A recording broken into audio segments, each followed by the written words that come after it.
Hello,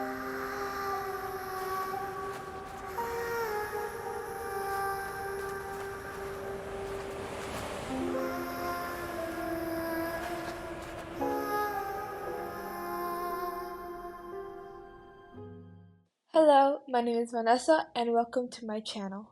In this video, I'm going to be making a case for why I think that Columbina will be or is inspired by the many malevolent female spirits in Latin American folklore. But before I do that, I'm brand new to this and I would really appreciate it if you would like, comment, subscribe, or share this video. Disclaimer: I am not Harbingers, nor do I know what their plans for Genshin are. I am merely speculating based on information that we have in the game, related media, and my own research. Also, I will not be using any leaked content in this theory, and I ask that you do not mention any leaks in the comments either. So, with that out of the way, let's go over what we know about Columbina in Genshin. We know from Child's voice lines that Columbina is third in the Fatui. He also tells us that she is unsettling, to the point where he refuses to fight her, which says a lot coming from him. The Fatui Harbingers are ranked by strength, and I have no idea why that girl is number 3.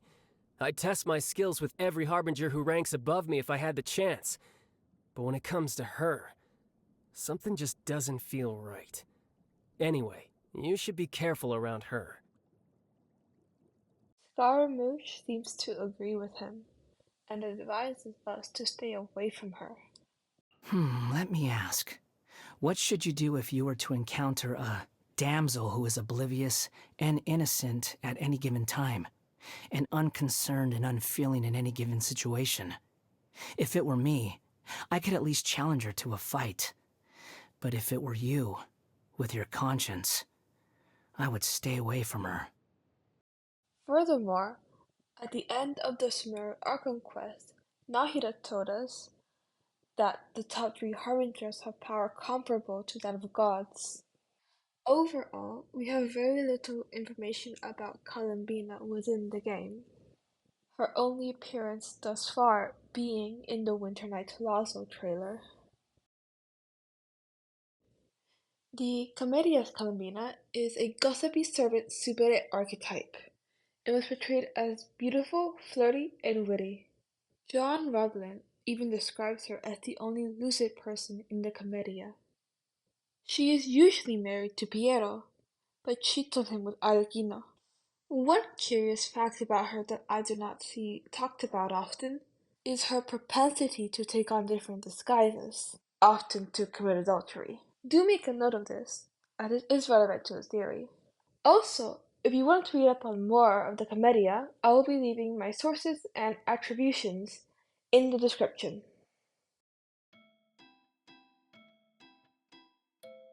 Throughout Latin America, you can find a variety of myths and legends about malignant spirits, almas sin pena, that haunt the night, like La Llorona, La Sayona, La Patasola, etc. There are so many different versions of this archetype, so I won't go into depth with each individually. The stories vary greatly throughout the continent, but there are also many commonalities, largely due to a shared origin and later syncretism. This is why, while I'm using La Llorona in the title of the series, I'm really referring to its more general archetype. But I digress. Most scholars agree that these myths originated in Europe, where the woman in white, also known as a Dama de Blanco, was a common folkloric figure. Oftentimes, she would appear as an omen of death or be blamed for misfortunes. During the colonial period, the Europeans brought these superstitions to Central and South America, where they mixed with indigenous mythology, like Teyvat, the Shtabai, y la Madre Monte, creating the stories we have now. In Latin American folklore, these women share many physical traits. They are often described as being pale, with long black hair and most importantly, wearing white.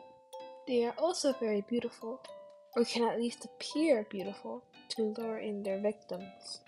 What inspired me to make this theory is that I realized that this description also fits Columbina and the Seelie in Genshin. Ever since she was first shown, it had been speculated that Columbina must have some connection to the Seelie. It is generally agreed upon that Columbina references angels, specifically the Seraphim, and I have no intention of disputing this. I mean, look at her! The 6 wings in her hair match the 6 wings of the Seraphim. Her eyes are also covered, like in many descriptions of the Seraphim. The Seelie in Genshin are also most likely angels. The wispy remains of the Seelie that we find on Teyvat are based on a type of sea slug known as the Sea Angel.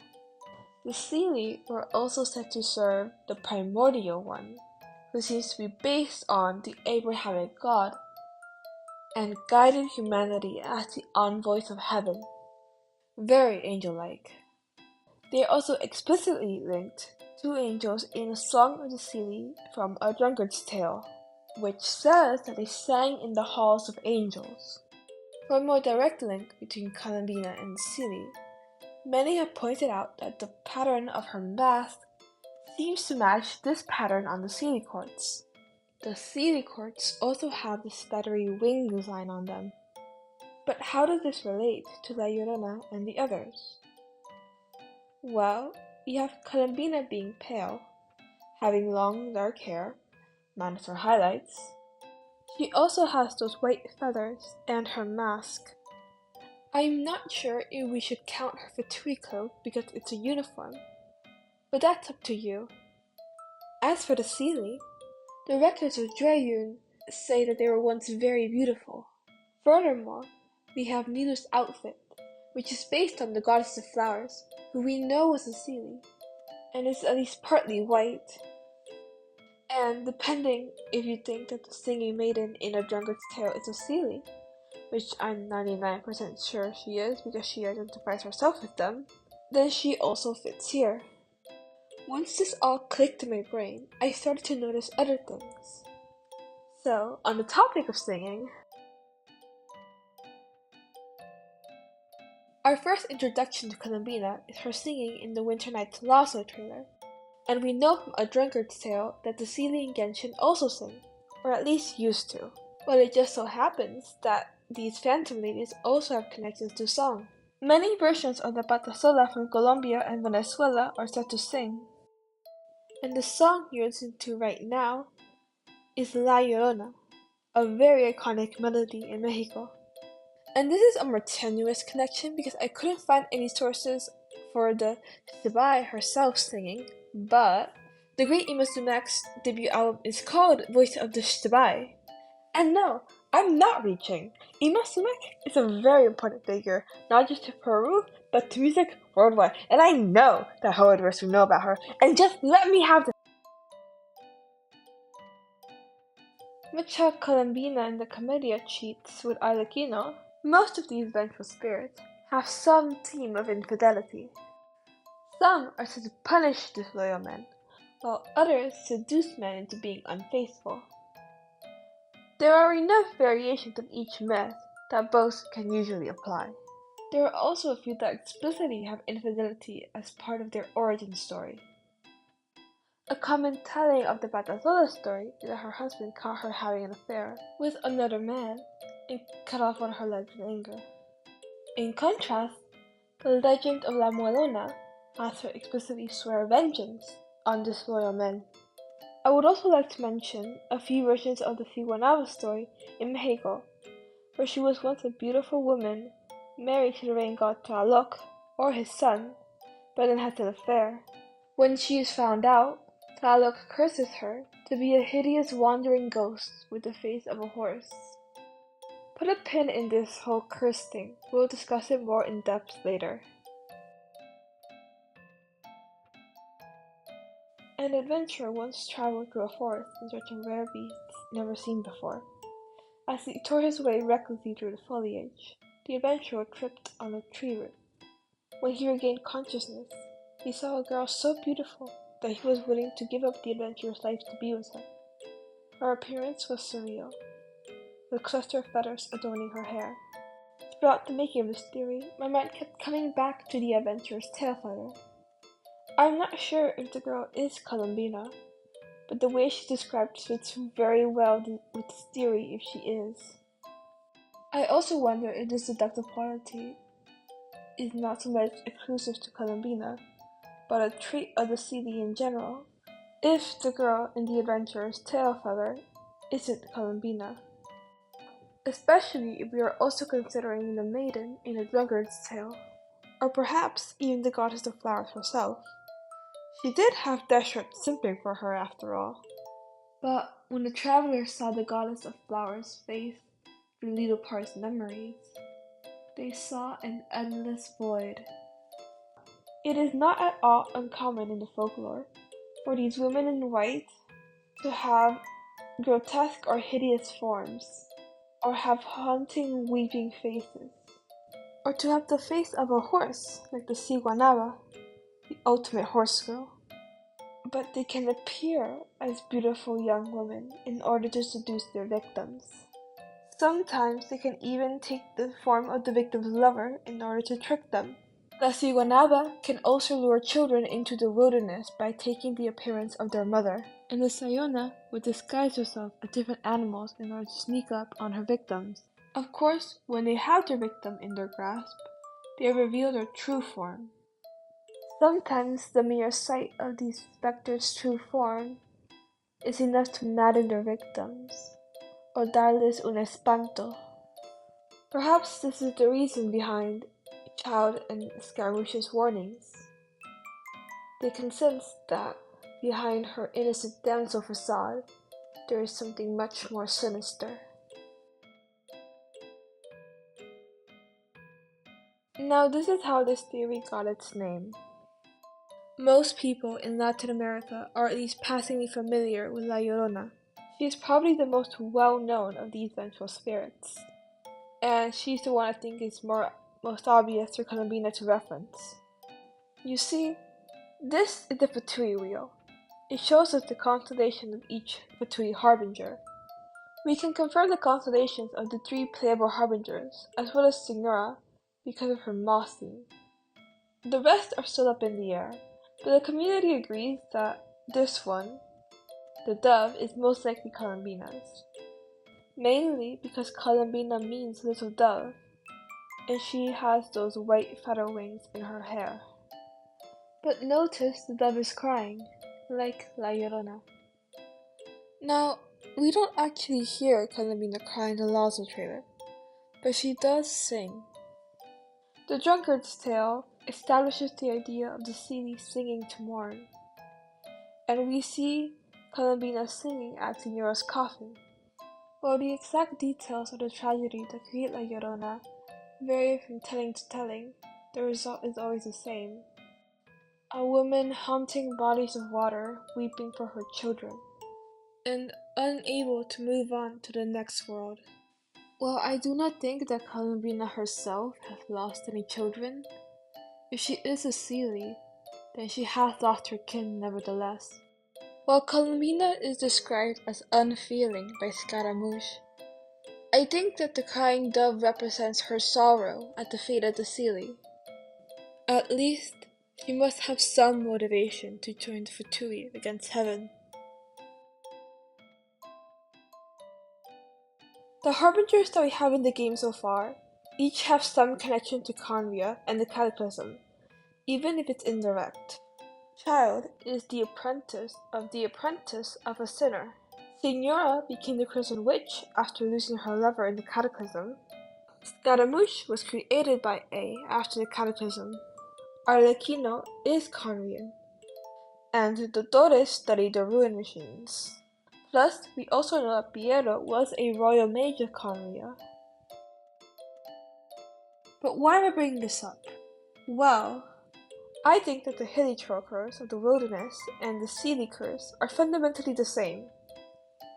Both cause the inflicted to lose their original forms and their minds, leaving them to slowly waste away. with exceptions of course. And both seem to have been given by the heavenly principles.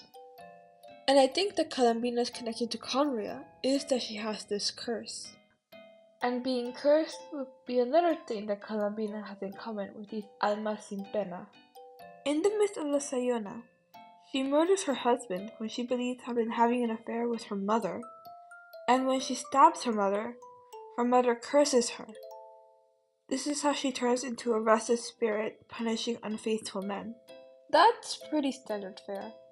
But there's also a lesser known version of La Sayona, where she didn't kill anyone, but she ruined the robes of a priest and was subsequently punished for this sin by being cursed by the Christian God. And I've already told you one of the many versions of the Siwanaba's curse, where it was also given by a god. Since we've established that Columbina is most definitely connected to the Seelie, we can also connect her to the Moon Sisters. We know that the Seelie lived alongside the Moon Sisters during the era of the unified civilization under the Primordial One. The goddess of flowers is said to have danced with the moons, and the Seelie and the traveler from afar had their union in the Lunar Palace. And both the Seelie and the Moon Sisters appear to have mostly been destroyed as a result of the war with the Second who came. And well, when you look for moon connections with these almas sin penas, you find some interesting stuff. As I mentioned before, these spirits can transform from monsters into beautiful women and vice versa.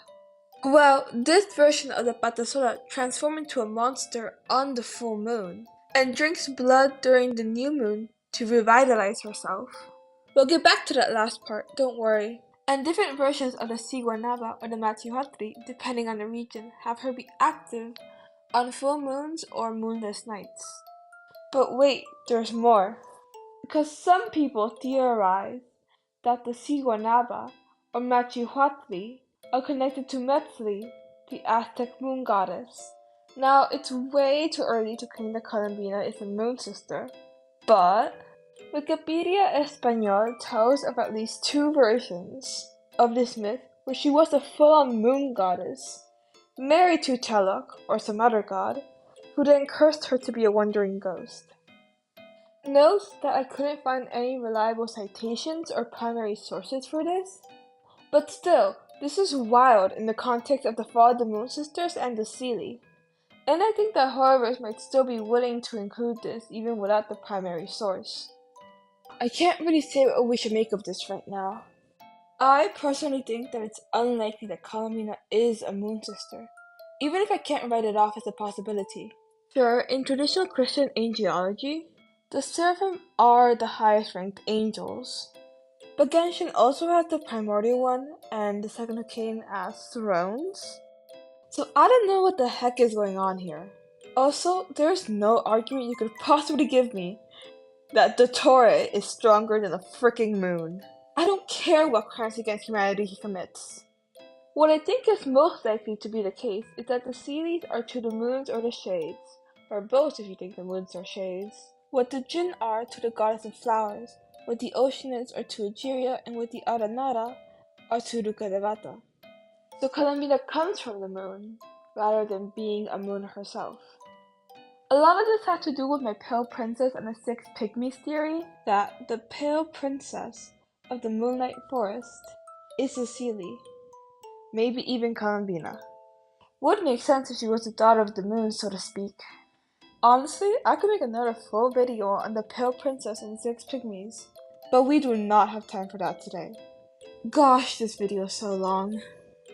So, circling back to these curses, the Siguanaba being cursed for having an affair reminded me of when Arama told us that the Seelie had a curse that would punish them if they would fall in love with humans.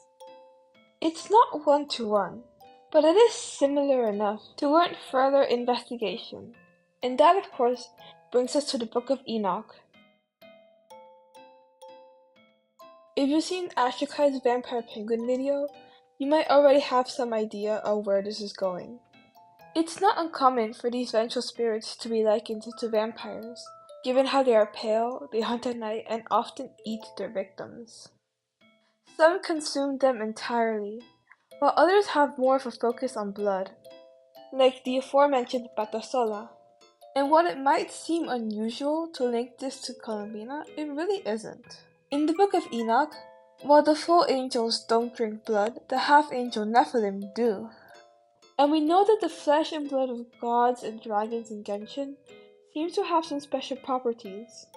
We know that Jacob gained power from drinking the blood of Elenus, that Undying gained the ability to turn into a human after eating Shan Yun's blood pills, and the consecrated beasts became the consecrated beasts from eating the remains of dead gods. It is certainly possible for Columbina to draw power from consuming either other powerful beings or maybe even like allergens or something. Maybe it's even how she keeps from fading like the other Seelie. So, the point I'm trying to make here is that Columbina could drink blood, like the Patasola and the Nephilim, in like a backwards inspiration, cause angels. We already have a vampire-inspired character in Alekino, and she is almost certainly a Nephilim, a la Ashikai's video. Alekino is one rank below Columbina, and unlike the other two Harbingers we have, she doesn't seem fazed by her at all. Talking about her cryptic answers and all.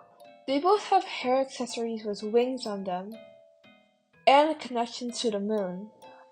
And they are lovers in the Commedia as well, so I feel very confident in this connection. And Columbina may have another connection to the Nephilim in Genshin, if we assume that she is inspired by the Siguanaba. We have this book that was written by the Hexen Circle called The Little Witch and the Undying Fire. If you haven't already, you should read this book. It's got a lot of lore implications. I'll have a link to the wiki page in the description, as well as a link to that adorable fox's reading of it. You should go support her. The Little Witch and the Undying Fire has basically confirmed the existence of the Nephilim in Genshin, and says that they were once the dominant race.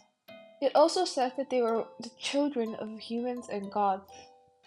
Since we know that at least some Seelie could be considered gods, a la the gods of flowers, and in the Book of Enoch, the Nephilim came from the unions of angels and humans, and specifically the angels tasked with overseeing early humans, I take it to mean that they lived during the unified civilization.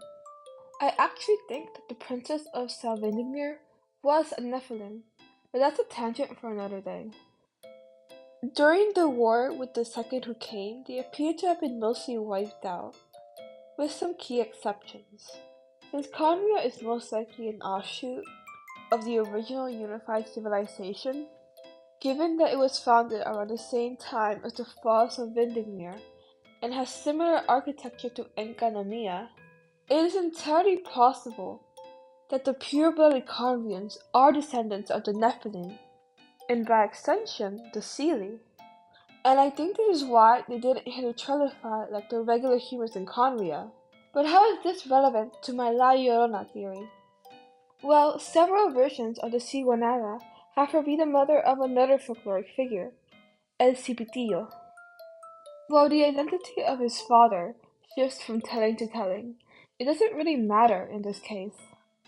What is of interest to us is his fate, because when the Siguanaba was cursed, El Cipitillo was as well. But instead of withering into a phantom, he is cursed to never age, like the pure-blooded Khaeri'ahns. You know, going through the Book of Enoch made me realize that you can draw a parallel with the Nephilim, who were the children of angels being killed in the Great Flood, and La Llorona's children drowning. The war with the Second Throne did have the rising tide of delusion, and the sinking of Enkanomiya. So, what does this all mean for Genshin? I'm not really sure, but we are here to speculate. Scaramouche implies that we have some vulnerability when it comes to Columbina that he does not, and links it to our conscience. I also suspect that his being a puppet, and not a human, may also give him some protection. or allow him to put up a fight, like he says. I have been pondering what this could mean in the context of the theory. Going off the word conscience, maybe she uses people's goodwill against them, like the Descarnada. In El Salvador, the Descarnada appears as a young woman along the highway asking for a ride to somewhere nearby. Once her target lets her into his car, her skin falls away, revealing her true form, frightening the driver and causing him to crash. Actually, this seems quite common for La Llorona, La Cigavana, and other nondescript mujeres en blanco, in more urban areas where you can't exactly lead people into the wilderness. My dad's friend from college claims to have encountered La Llorona like this. Basically, I don't think we should accept any commission from Columbina. Or perhaps she has the ability to inflict humans with something akin to un susto, or un espanto. In Latin America, these are terms for a sort of spiritual ailment, often from a separation of the soul and body, or from negative energy, often attributed to supernatural causes. Kind of like how Vache appeared to have lost his soul and died of a great fright when the oceanites attacked him in the fountain. Scaramouche, being a puppet and ostensibly not having a soul, would be immune to this. Or maybe it's much more simple, like he's a puppet so she can't eat him. Speaking of oceanids, since most of these spirits are associated with lakes, rivers, storms, or drowning, maybe Columbina will be Hydro. Or at least I think her boss will be, which we will hopefully be getting soon.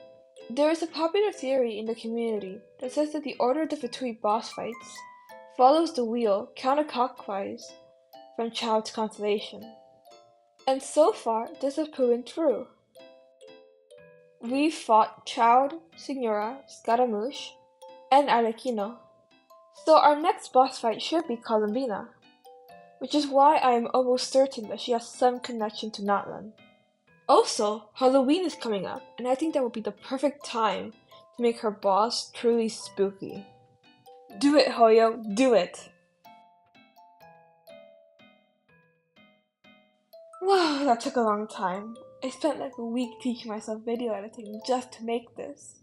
The brainworms demanded it. I've been fascinated with Latin American folklore and mythology for a long time now, and Las Damas de Blanco are some of my favorite. I love it when special interests collide. This whole script started out as me rambling on the Khaeri'ahn Discord server about some connections I noticed, and then snowballed into this. Special thanks to everyone on the Khaeri'ahn Discord as well as Ashikai server for letting me bounce out ideas off of y'all. I've had more points that I didn't know how to fit in and didn't really go anywhere. Like how it's interesting that the CD would accompany and guide travelers, when most of these vengeful spirits prefer to attack travelers and whatnot. Maybe it's one of those reverse parallel things that Hoyo does, I don't know. I can't wait for them to finally give us Columbina in the game. In researching for this, she has become my favorite character, so I really hope she's playable. Thank you for staying until the end of the video. Again, I would really appreciate it if you would like and subscribe. And talk to me in the comments. Do you think I'm right about this hunch? Or do you have other ideas for what could be Columbina's inspirations? Do you think she'll show up in Natlan or even be playable? I've linked some of my socials in the description if y'all want to follow me there. I don't have much at the moment, but I intend to change that soon.